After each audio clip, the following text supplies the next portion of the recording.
وَيَدْعُ الْإِنسَانُ بِالشَّرِّ دُعَاءَهُ بِالْخَيْرِ، اور انسان پکار بیٹھتا ہے شر جبکہ وہ پکار رہا ہوتا ہے اپنے نزدیک خیر۔ یعنی جب انسان دعا کرتا ہے اللہ یوں کر دے، اسے یہ معلوم نہیں کہ یہ اس کے لیے شر ہے، مانگ رہا ہے۔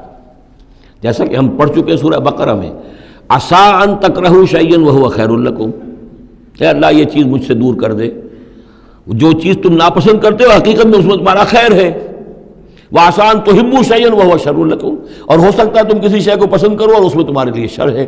اللہ یعلم وانتم لا تعلمون، اللہ جانتا ہے تم نہیں جانتے۔ اصل بات کیا ہے کہ اللہ کے حوالے کیا جائے، تفویض الامر، اے اللہ تیرے حوالے، سپردم بے تو مایا خیشرا تو دانی حساب کم و بیشرا، تیرے علم میں جو چیز میرے لیے خیر ہے وہ فیصلہ فرما دے، چاہے مجھے اچھی لگے یا بری لگے، لیکن تیرے علم میں۔ اللہم انی استخیرک بعلمک واستقدرک بقدرتک واسألک من فضلک العظیم، میں تو تیری قدرت سے قدرت چاہتا ہوں، تیرے علم سے خیر چاہتا ہوں، مجھے کیا پتا کس شے میں خیر ہے کس میں شر ہے، تو جانتا ہے۔